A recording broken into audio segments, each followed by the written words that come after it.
Washing Day by Liesl Herman of Oakville, 2765. Narrated by Janine Penfold. Great! Today I can get my washing done. Today there's a break in the many unsettled days and the rain has held off.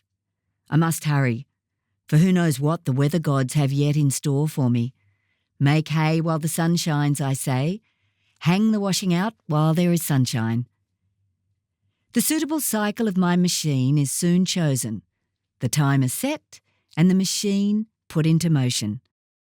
How nice to have a washing machine, I said to my granddaughter who was visiting me. All you have to do is put the clothes into the machine, press a few buttons, and wait until the machine tells you that the cycle has finished and the clothes can be hung up to dry.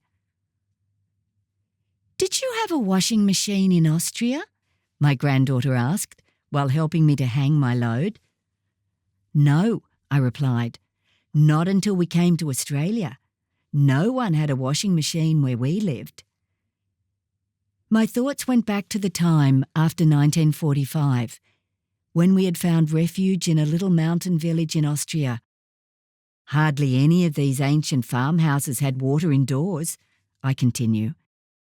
There usually was a stand pump in the yard, and every drop had to be carried indoors. The clothes were washed in big tubs with much elbow grease, using wooden or metal washboards on which the clothes were scrubbed. Very dirty clothes were also boiled. Sure, in larger towns and cities, early types of machines were appearing, but nothing like the ones we can buy nowadays. Super electronic computerised models. People who could afford it employed a washerwoman to do their laundry. This used to be a genuine profession. Winters in Austria were especially hard. There was little sun, it was often snowing, and the washing took days to dry on the line and often had to be hung up before the stove to dry properly.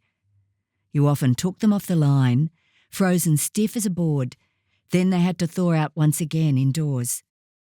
To keep the water pump in our yard from freezing up when the frosts came, it was wrapped in straw at the onset of winter. One year, it was the winter of 1945-46, frosts came early before the pump had been wrapped in its protective mantle of straw, and the pipes froze. This meant that we would have no running water for the next few months. Now snow had to be collected and melted for every drop of water we used. Washing days became so much harder now. Our mother would load up the sled with tubs of our clothing and make her way to the little stream which flowed 500 metres from our door. We children, 6 and 4 years old, pushed. She carried a hatchet to cut a hole in the iced-over stream. Then she washed and rinsed in the icy waters. One of the first items my father bought when coming to Australia was a washing machine, a single-tub hoover which Mother used diligently and happily for many years. "Isn't it wonderful that you have your washing machine?" My granddaughter smiled. "Yes," I answered. "I wouldn't do without it. Would you like an ice cream on a stick?" "Oh yes, please. Do you want one too?" She went to the freezer and fetched 2, and as we enjoyed the sweet confection, I told her how fortunate people are since the invention of the fridge and freezer. How did they keep food from spoiling? Well, they used to pickle vegetables like sauerkraut and pickled gherkins and preserve fruit, make jams and chutneys, or dry food like fish and meat. In winter, icemen cut large blocks of ice from frozen lakes or rivers. These were then delivered to households and stored in the cellar, wrapped in sawdust to keep them from melting.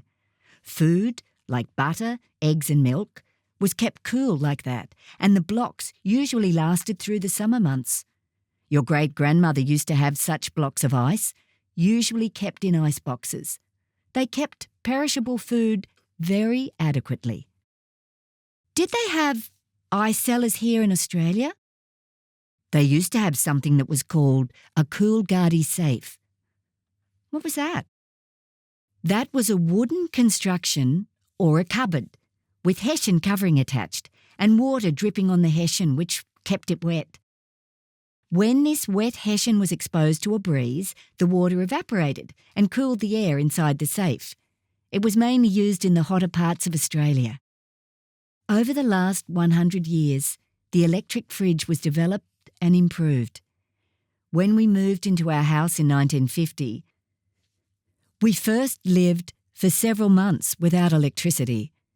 My father bought a little Kelvinator which ran on kerosene.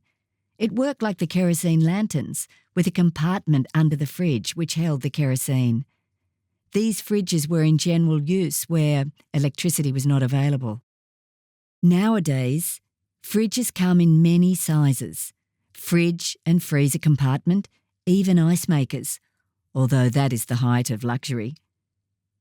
That's a little over the top, don't you think? Is that really necessary? People want everything at their fingertips. Ice cubes can so easily be made in trays and stored in the freezer compartment. I am glad that we have a modern fridge as well as a chest freezer. We can buy frozen goods and have them right here when we want them and don't have to go to the shops every day.